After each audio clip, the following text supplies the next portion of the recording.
Lucifer, son of the morning. How art thou cut down to the ground, which didst weaken the nations? 13. For thou hast said in thine heart, I will ascend into heaven. I will exalt my throne above the stars of God. But look at this.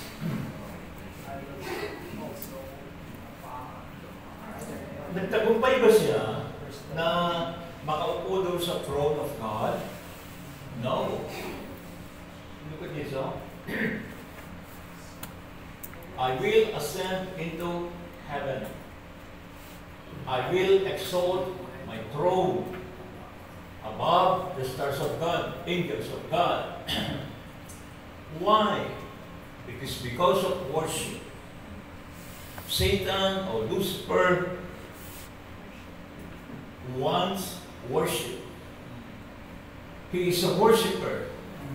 But this time, gusto niyang makuha yung worship intended to God. Ang gusto niya, siya na ang tumanggap ng worship ng mga angels of God. Dahil nakita niya na siya ay beautiful. Nakakaiba siya sa lahat ng mga angels. Hallelujah. He is a worshiper. Kapag gumalaw siya, parang nag-aawitan na. Pagka umawit siya, parang orkestra ang umaawit. He is a worshiper. Si Lucifer ang may pinaka-magandang kalalagayan. Bakit siya ang may pinaka-magandang kalalagayan? Nandoon siya sa throne of God. Ang ilang mga angels umaalis sa throne of God. Nakikipagbaka, inuutosan ng Diyos, pero si Lucifer, yung position niya is in the throne of God. Hindi siya umaalis yun. That is the best position ng mga angels. Wala nang hihigit pa doon. Pero anong nangyari? Nilaglag si Lucifer. Nawala yung worshiping angel doon sa throne. Mahabang panahon na talagang wala yung worshiper doon. Salamat sa Panginoon, itinayo ng Panginoon ang Iglesia. At ang pumalit kay Satan na nag-worship sa throne of God, the church. Hallelujah. We are now the worshiper upon the throne of God. Praise the name of Jesus. Amen. That is the position of Lucifer before. Oh, glory to God. His intention is worship. Andiyan po ba kayo? Nakita mo yung napahanap ng abot. Nakita mo yung second paragraph niya. Okay. Mas maganda kasi yung second paragraph. Kasi ubitin natin ito mamaya. Now, ibalik ko doon sa Isaiah. Okay, verse 12, diba? How art thou fallen from heaven, Lucifer, son of the morning? How art thou cut down the ground which didst weaken the nations? In verse 13, for thou hast said in thine heart, I will ascend into heaven. I will exalt my throne above the stars of God. Semicolon. Now, tingnan niyo mabuti ito. I will sit, ano daw? Also. Meron pa siyang isang gustong upuan na lugar. Saan? I will sit also upon the mount of the congregation in the sides of the north. Tingnan niyo yan, ha? Take note of this. Yan ang isa pang gusto niyang upuan. The mount of the congregation in the side of the north.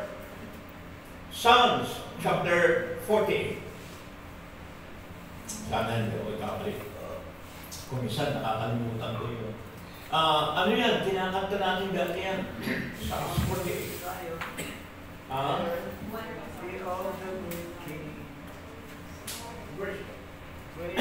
Kanta natin yan eh. Tama. Masakit ang lalabo na ka. Pero kung kayo bilang water.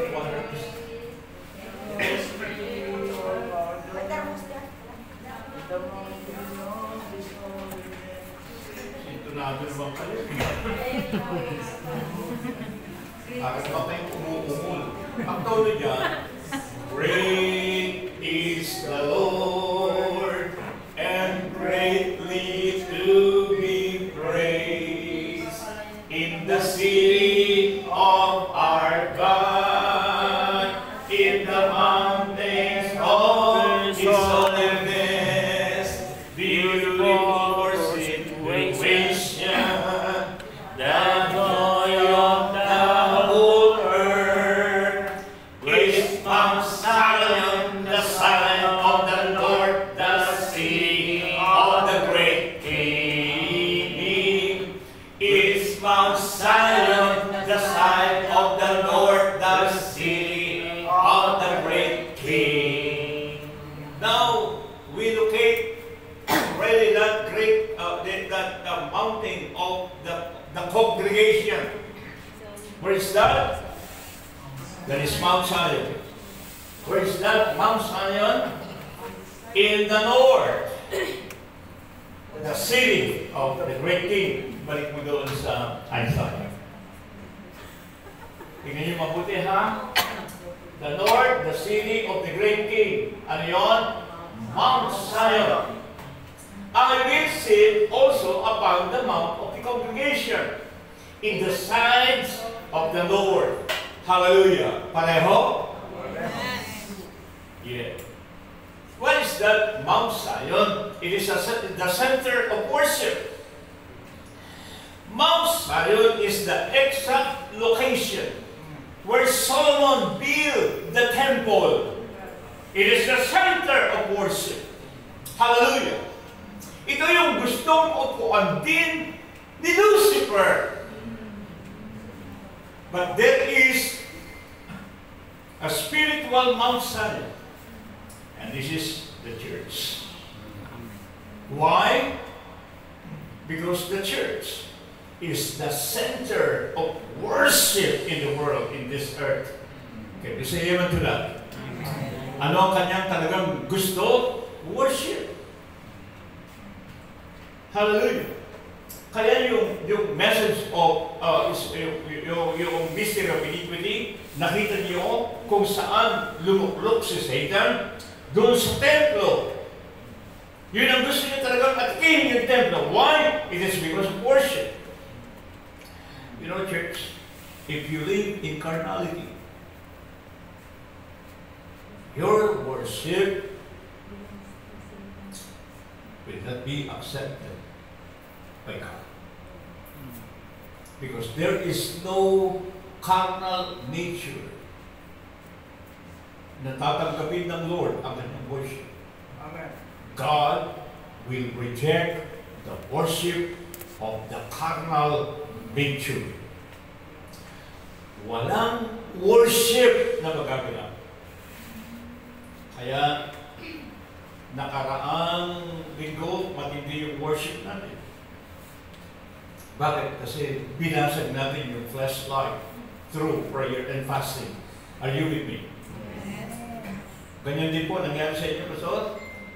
Mayroong nangyari sa loob ng church, kahit nag-iisa kayong nagpe-prayer and fasting, tiyak na mayroong revival na magaganap.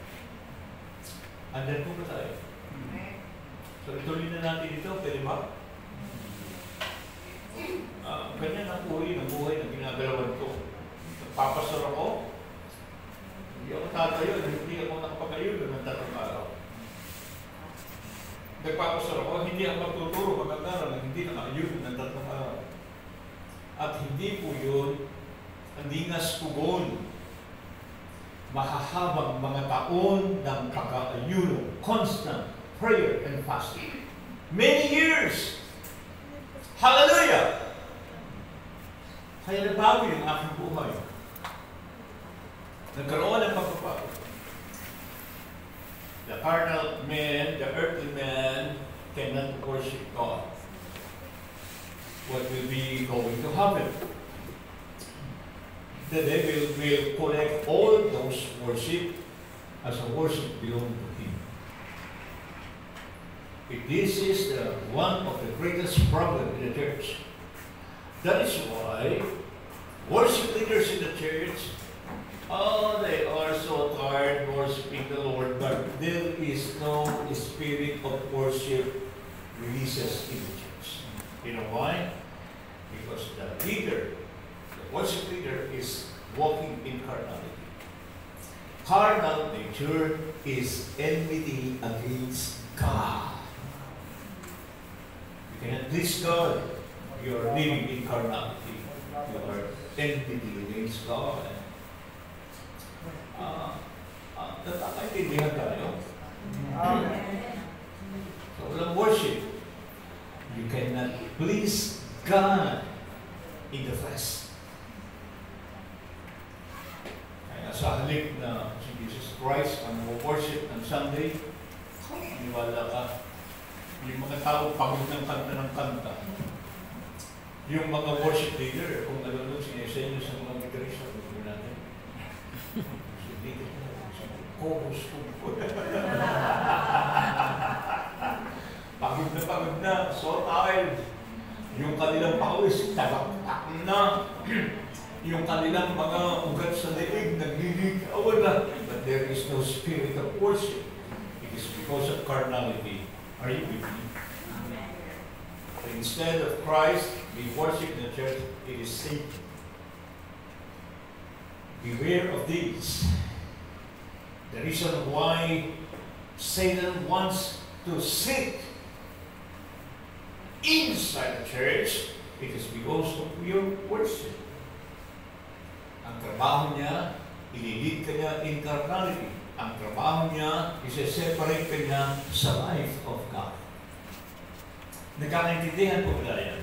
At kapag nangyari yun, makukuha niya ang worship. Maliwanag po ba ito? His aim is worship. Ito ang atake ng kaaway. The attack of the enemy is to lead us into carnality. Ang malaking problema, the problem is, nagtagumpay siya. Pero na-expose ngayon itong gabi nito. Hallelujah. Carnal nature is the body of Satan. The carnal man is where Satan operates. It is a place of his operation. It is the stronghold of Satan. Are you with me? Do not give him a body. Can you say amen to that? Now we please open your Bible in Revelation chapter 13.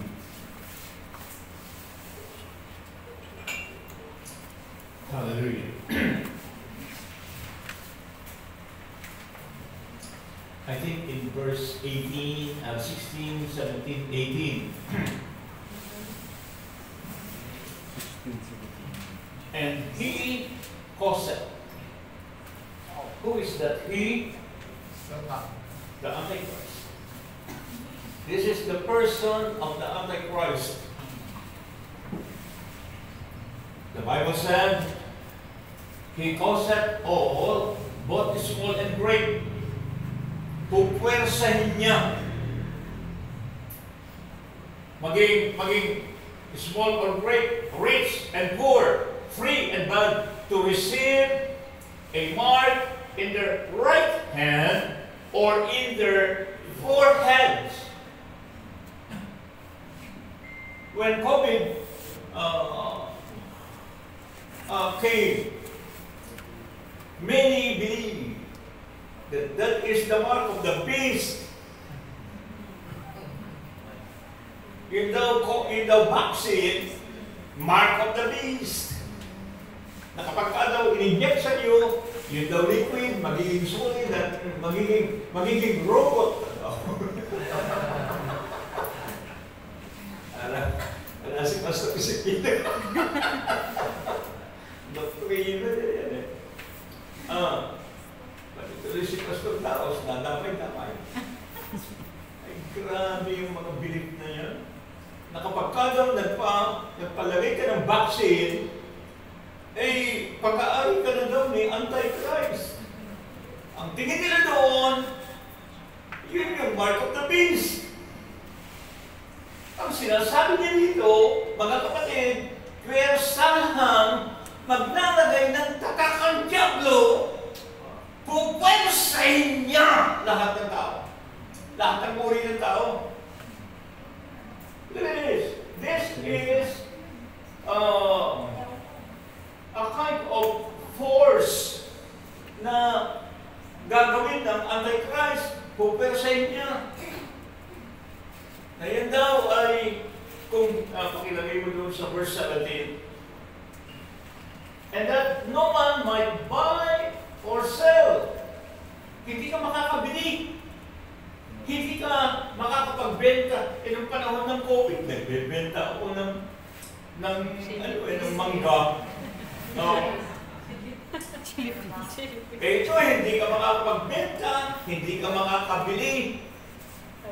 No buy, no sell. Oh. Hanggang nandito pa ako sa lupang ito, hindi magtatatap ang Diablo. Hallelujah. Amen. Yeah.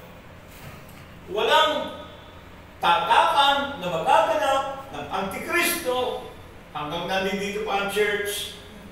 Amen. Hallelujah. Amen. Okay? And then sabi niya, save he that had the mark. Maliban sa kanya na nagtataglay ng tatak, pwede siyang makabili, pwede siyang makapagbenta. Kanya lang, limited. Yung magaganap sa panahon na yan, yung mabibili lang ng isang maghapong sweldo ng isang tao, kasya lang sa 1 kilo ng harina o 1 kilo ng bigas. Mahirap na panahon yan. Kaya yung iba, magmang, na nag-iisip na, kapag naiwan ako, hindi ako magpapatatak. Hindi ako tatanggap ng mark of the beast. Baka daw naiwan sila, ganyan ang kaisipan ng maraming born again. Ang totoo, kaya ganun ang kaisipan nila, lumalakad sila sa kasalanan. Pero ano kaya kung naiwan ka nga, ang masakit, naiwan pa yung baby mo. Tapos, meron ka pang mga maliliit na mga anak. Tapos sasabihin sa'yo, nanay, buto. Nanay, kanin. Ano kaya mangyayari? Ewan kung tatagal ka rin. Baka magpatatak ka na rin. Pwede ko doon, torture yun. Puputulan ng ulo yung mga taong ayaw magpatak sa panahon na yun. Yung mga matitigas ang ulo na born again, na ayaw lumakad sa katwiran ng Diyos, maiiwan ka. Hello? Hindi ka makakasama. Kasi yung rapture ng Lord, no babies, no wrinkle, no spot church. But the spot na yan is the flesh life. Jude verse 23. Hallelujah. Now, ano pa? Grace. Ang sabi niya rito, here is wisdom. Let him that hath understanding count the number of the beast, for it is the number of a man. It is a number of a man, and his number 603 is 4 and 6. 1980s. Nung naglabasan ng mga computer, At diyan may mga lumalabas sa mga barcode. At ang sabi ng maraming mga preacher, mga American preacher, yan daw barcode na yan, mark of the beast.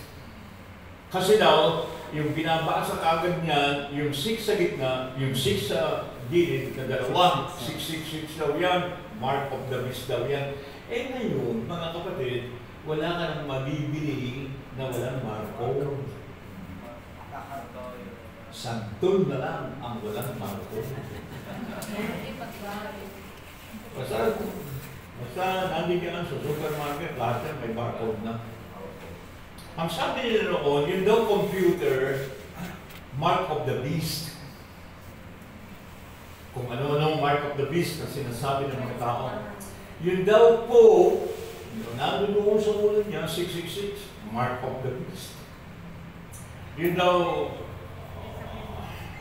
si Bill Gates daw, Bill Gates, yun daw pangalan niya, kasi nilagyan nila ng number, bawat ABCD, may mga number. Kapag ka daw inad mo lahat yun, 666, si Bill Gates daw, yung Antichrist. Oh. Ganun eh. Sabi naman ng ilan, hindi, si Ronald Reagan. Kasi yung pangalan niya, tsaka middle initial niya, tsaka yung apelyido niya, puro number 6. Tiga-alim na letra. Kaya si Ronald Reagan, sabi nila, ang Antichrist. Oh. Eh, lumabas si Obama. Si Obama daw, ang Antichrist. Kung sino-sino tinuturo ng tao. Oh. Eh, mabuti ka, hindi nila nakita si Duterte.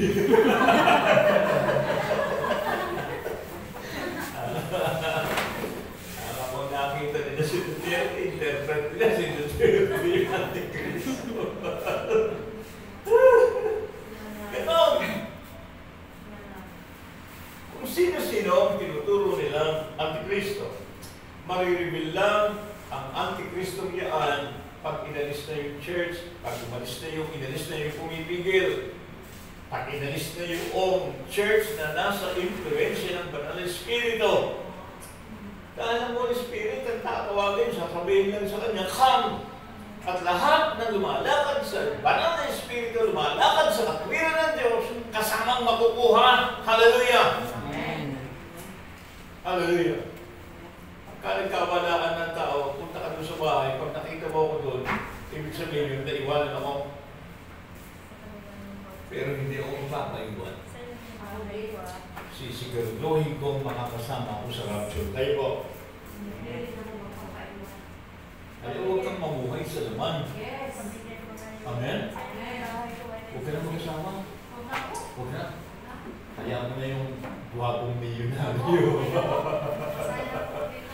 Oh, okay na yan. Hallelujah. Eh, andun pa kaya? Ayan, makapag-asawa ko pa nang nabubugbog ng asawa. Oo. Ayan po. This is the truth. The Antichrist, the person, will reveal himself, hallelujah, according to 2 Thessalonians chapter 2, after the rapture. Hallelujah. We are not appointed of the wrath of God, even the wrath of the Antichrist. What is the use of being saved? Hallelujah. To torture ka pa ni Antikristo? Oh. Kaya yung maghihintay kay Antikristo, kayo na lang. Oh. Hindi ako, I am not interested of this man, the Antichrist. Well, maybe this Antichrist, for minamahal, maybe he is from Islam. That is only my presumption. I don't know who is this Antichrist, but maybe he is an Islam. Because the character, sila yung pumuputol ng ulo eh. Mga Islam. Sila yung mga malulupit. ISIS. mass. Di ba? Maybe. Some says that Antichrist came from ano daw, Iran. Iranian daw yung Antichrist. No, I'm not interested for that man. Hallelujah. Mga kapatid, mayroon pong talagang Antikristong lalabas. Pero yung mga speculations na yung COVID, yun na yun, yung vaccine, mark of the beast na yun, I do not believe in that. There is a lie. Kung walang lumabas na vaccine, mas marami pa ang mamamatay. Sabi na nila, hindi raw totoo yung COVID. Diyos ko naman. Nagbubulag-bulagan. Hindi totoo. Millions po, hundreds of millions ang pinatay ng COVID. Tapos sasabihin mo, hindi totoo. Oh. Ewan ko kung nagbago na ng doktrin ng pastor daw. Lagi kami nag-aaway. Dahil dyan. Oo, hindi ako pininiwala sa kanya. Mas pinaniniwalaan ko yung reality na nakikita natin. Oh, director nga natin ng SCI, namatay sa COVID. Tapos sasabihin mo walang COVID. Invento lang yun. Hindi totoo yan. Ako na ay tinamaan ng COVID. Oh, kanya lang, nakatanggap ako ng 2 vaccine, kaya siguro lumaban yung immune system ko, hindi ako napatay ng COVID. Oh. Mas magaling ako kay Pastor Yes. Ako nga yung tinatakbo ng hospital ko na mamamatay na. Buhay na buhay ako. Siya, matagal lang namatay. Purihin ang Panginoon. Akala ko nga, ito na yung huli kong, School of Christ. Akala ko, ito na kasi nag-worse yung health ko. Kanina, nung bumaba ako ng sasakyan, wala akong pain na nararamdaman. Oh. Aba? Ngayon, wala akong yan. Wala. Kahaba pa ang buhay ko. Hallelujah! Hallelujah! Woo! Glory to God. Oh. Magbago tayo ng pananaw tungkol sa Antichrist. But listen to this. Revelation chapter 15. Look at that. Okay. Revelation 15 verse 2. And I saw, ano daw? And I saw as it were a sea of glass mingled with fire. Alam niyo kung sino ito mga ito? And then, that had gotten the victory. Alam niyo kung sino mga ito? Ito yung mga na-rapture. Purihin ang Panginoon. And then, that had gotten the victory over the beast. But, hallelujah. And over his image. Dalawa. And over his mark. It seems na yung church inabutan ng inabutan ni Antichrist na pagtagumpayan lang. Kaya lumabas diyan yung doctrine ng post-tribulation. Oo. Kasi sabi nila, paano pa? Ano yung sinasabi nilang post-tribulation? Paano pa yan? Na-rapture na nga yan eh. Oh, nandoon na. Nandoon na sila. As it were a sea of glass mingled with fire. Nandoon na sila. Ito, yung mga nagtagumpay laban sa beast, sa image of the beast. And over the number of his name is and look at this, at the sea of glass heaving the hearts of God. This is a church. This is the raptured church. Kung inabutan sila ng Antichrist, eh wala sila dapat yan. Pero pastor, bakit napagtagumpayan nila, sabi rito, yung beast? Hindi lang yung beast, the image. Look at this. Pati yung mark. At saka yung the number of his name. Now, listen to this. Hallelujah.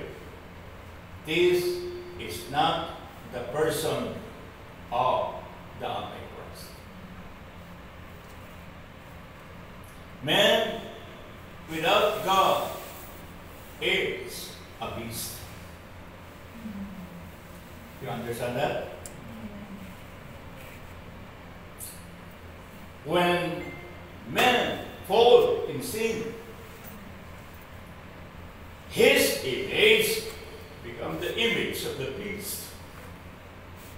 He is an enemy of God. Even the beasts of the fields, they change nature. Hallelujah. If you have no God in your life, you are like a beast in the eyes of God. Beast lahat yan. Nagkaaway ng Diyos, hindi sila kinikilala ng Diyos. Ang kanilang mga anyo ay nagbago sa harapan ng Diyos. They change the image from the image of God to the image of the beast. Are you with me? Man was created in the image and in the likeness of God. When man falls into sin, they become the image of Satan. They lost the image of the Creator. The image and the likeness of God, they lost it. Ano ang natira sa kanila? Ano nangyari sa kanila? Yung image na yan, ng lumang pagkataong yan, mga kapatid, image of the beast yan. The mark is a tattoo or nature. The old nature is the mark of the beast today, in our time. So if you are walking in the old man, that is the nature of the beast. Hallelujah! Hallelujah! Naming in the Bible denotes character. Kaya nakalagay po dito, over the number of his name, over the character of that beast. Laging ganyan ang Bible. Pagka ginagamit niya yung salitang name, it denotes character. There is a character of Christ, but there is an opposite of the character of Christ. The opposite of the character of Christ is the beast. It is anti-Christ. Christ or anti-Christ.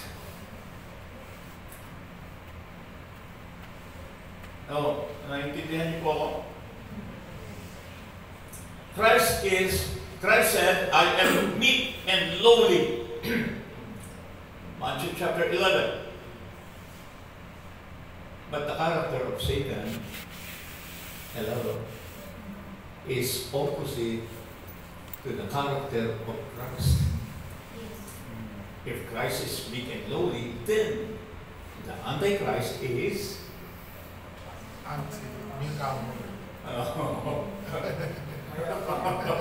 Ingat kayo lang.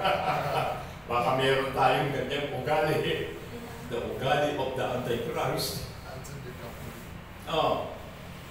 Christ is generous.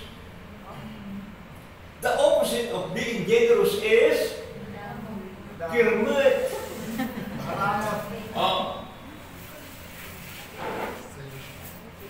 If you do not give your tithes, then you are in the opposite of the character of Christ.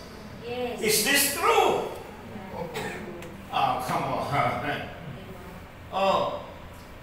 The Antichrist is the opposite of the character of Christ. Come on.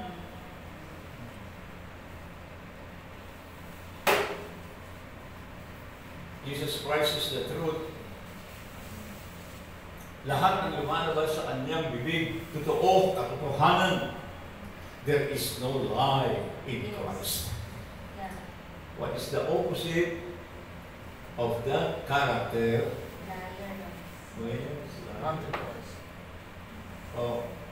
Kaya kung tayo, meron tayong ugaling marites, ay, tigil-tigilan nyo na yan. Antichrist yan. Kung ganon, matagal na pala tayo may mga mark of the beast.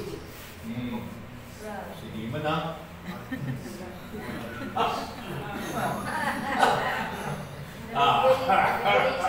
Matagal na pala tayo may Antichrist. Woo! Hallelujah! Hello? Tignan mo nga yung katabi mo. Nakikita mo ba si Kristo sa kanyang pag-uugali, sa kanyang karakter? Baka opposite ni Christ yung nakikita mo. Mark of the beast yan. Antichrist yan. So kung gano'n, sabi niya, kailangan maging matalino yung umuunawa dito. Hallelujah! Andiyan po ba kayo? Amen. Na yung number nitong tinutukoy na Antichrist is the number of men. Hallelujah! It is the old man. The old man is the Antichrist, the spirit of the Antichrist. You must be delivered from that person, from that character, the character of the Antichrist. Can we say amen? Tignan ninyo, nahulog nyo. Give me that stick. That is authority. Hallelujah. Ay, nagkakaintindihan tayo? Amen. Kapag nagsinungaling ka, Jesus Christ said, abide in me. The moment you lie, you are already separated from the truth. Look at this. Tama o tama? Tama. Tinamaan sila ba? Sinong hindi nagsisinungaling? Ayaw mo kasi. Wala. Hindi ba pwedeng magsabi ng totoo lang? Hello? Bakit kailangan pang magsinungaling?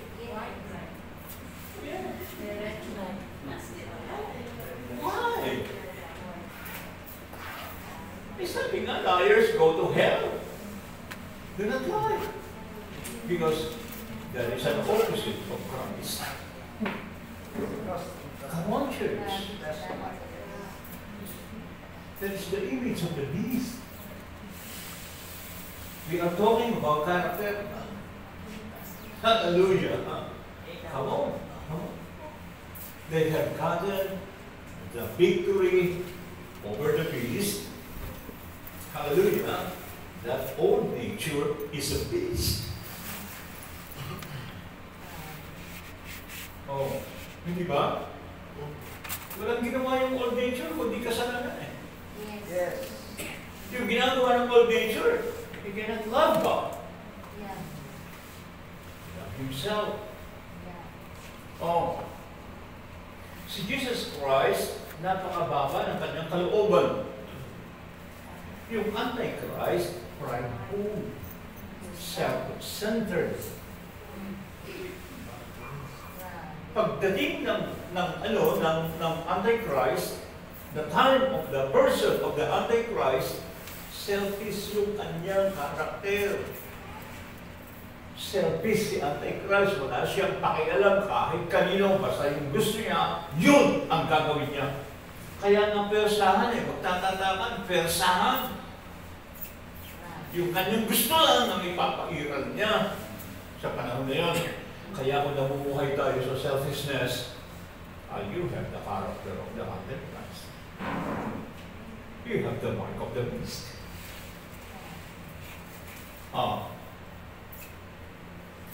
All work in the flesh must be eliminated in us. Can you say amen to that? Amen. Amen. Yes.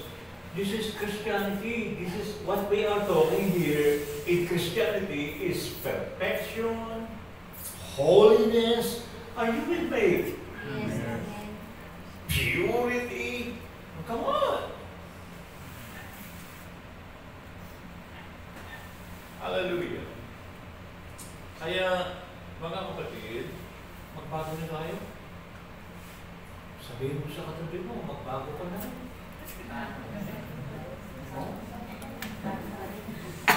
Ano mo bang sasabihin sa English? Magbago na tayo. Change your clothes. Change your clothes.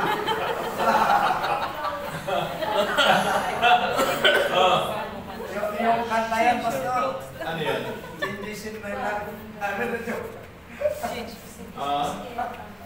Hindi, yung narinig kong kanta, hindi naman, change my heart, oh God. Change my Praise life. the Lord. Ganun sana eh. But the pastor sing another kind of song. Change my wife. Oh, We have changed.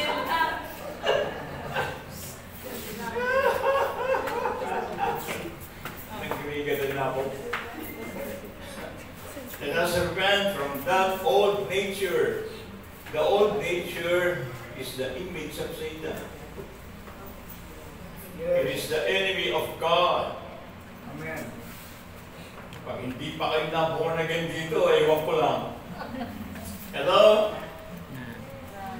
And there is no worship in the old man. No worship will release in the old man. Only in the new creature. Sabi ng Panginoon, sabi ni Pablo, present your body as a pleasing sacrifice, holy, acceptable unto God. It must be holy.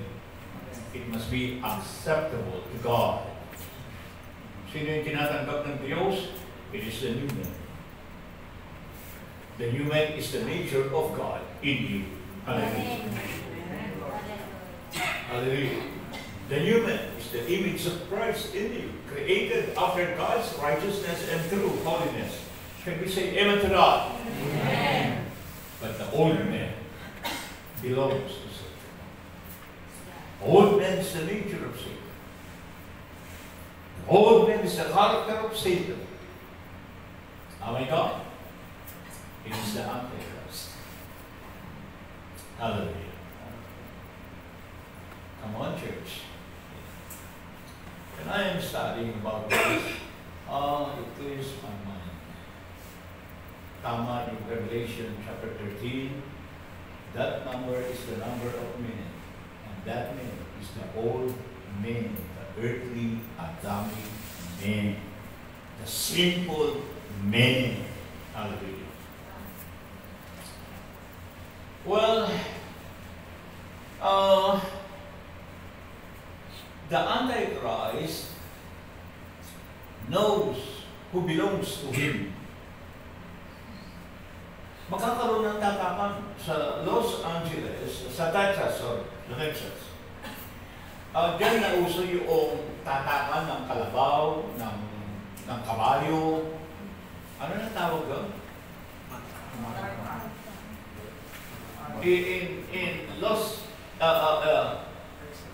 In Texas, brother, Pastor. I forget your name. Pastor Chuck. Pastor Chuck. Pastor Chok? Yeah, Chuck's the dog. Siya yung nagpamayari, Pastor. Kaya na, kaya na. Siya nagpamayari ng Chuck's to do. In Texas, they mark the horses, the cows, yeah. Even here in the Philippines, before, Yeah. way back, siguro 1970s, 80s, meron pa. But today, wala na. Wala na, no? Wala na. Wala na. Bakit wala na? Wala na. Before, I have siguro mga 30 plus na mga baka, cows. Talagang nag-iipon ako ng baka. Kaya dyan nag-survive ang family ko. Kasi mabilis benta. Oo. Ikaw pa nga hinahanap ng mga mamimili. Pagka sinabi mo, bebenta ko ng tatlong ay, mabilis pa sa alas 4 magdadatingan yung mga buyer. Ang mga baka ko, malalaki. Raman. At saka matataba. Wala kang makikitang buto na nakamarka sa kanilang katawan dahil pinapakain ko sila ng molasses araw-araw. Ang bawat baka kumakain ng 1 tasang molasses sa umaga, 1 tasa sa hapon. Kaya ang lalaki nila. Hanggang malalaki. Oo. Malaki sila talaga. Yung likod nga ng mga tingin ko, ganyan kalalapad, oh. Magkano po ng baka? Ay, noon, mura lang. Oo, noon, makabenta ka ng halagang 30,000. Mahal na yun. Pero ngayon, ay, naku, Diyos ko, 100,000 na yung mga yun. Yung mga puso nila nagkakasin, ay, ang laki. Sandalo. Malalaki talaga. So, nung lumipad yung bahay ko, yung bubungan, sorry, nagbenta ako ng 2 baka. Sandali lang, nakapag-repair ako. Pagka kailangan ng anak ko ng pera man. Kasi nursing siya, ikaw mamahal ng gasos. Mabilis sa alas 4 hanggang naubos yung baka. Oo. Kasi kung nauubos, benta ko ng 20. That law before, the mark of the cows, Yes, meron. what did you call that in Nigeria? I'm not really familiar with cows well. Oh. I'm not familiar with them. Okay. Ako kasi, Pastor Chok, marami akong kahayupan.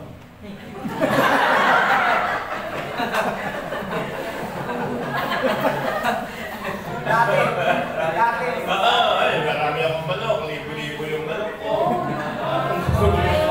Alam niyo ba?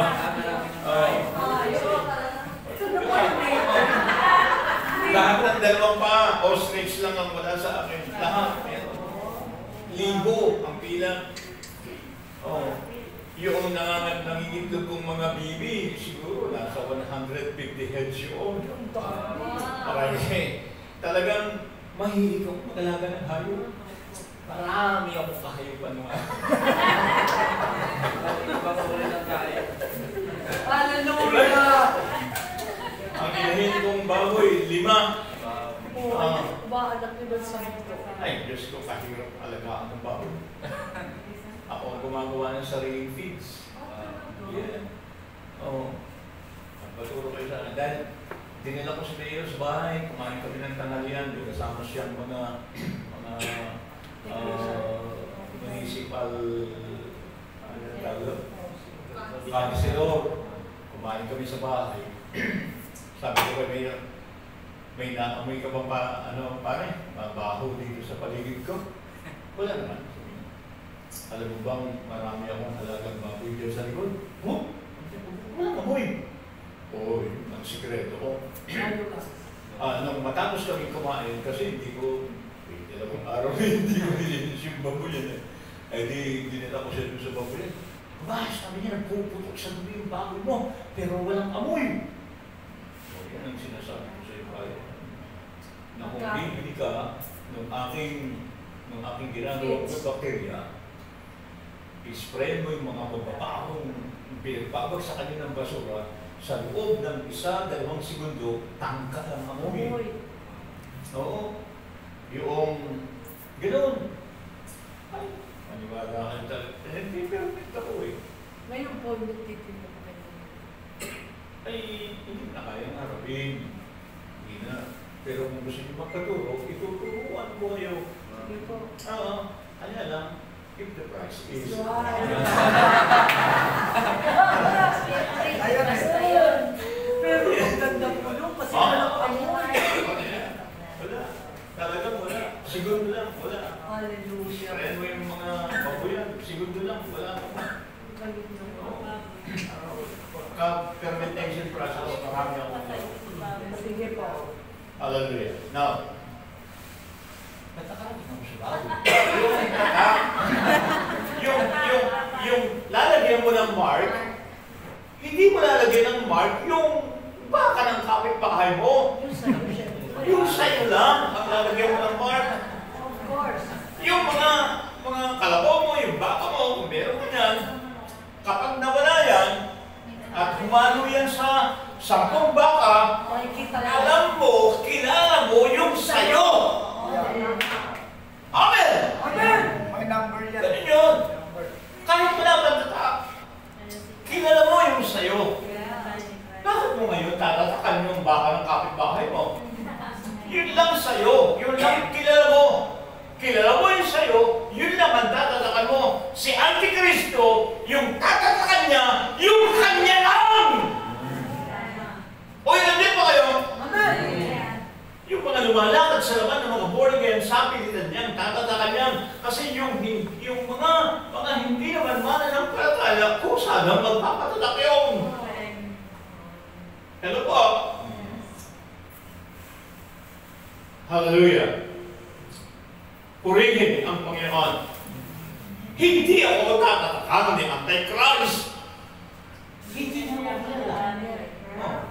Bukod sa hindi niya ako kilala, hindi niya ako pag-aari. Yun lang kanya ang tatatakan niya sa panahon na yan.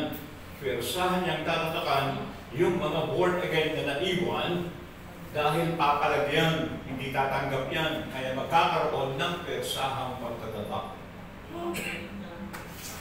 Nagkakaintindihan tayo, mga kapatid.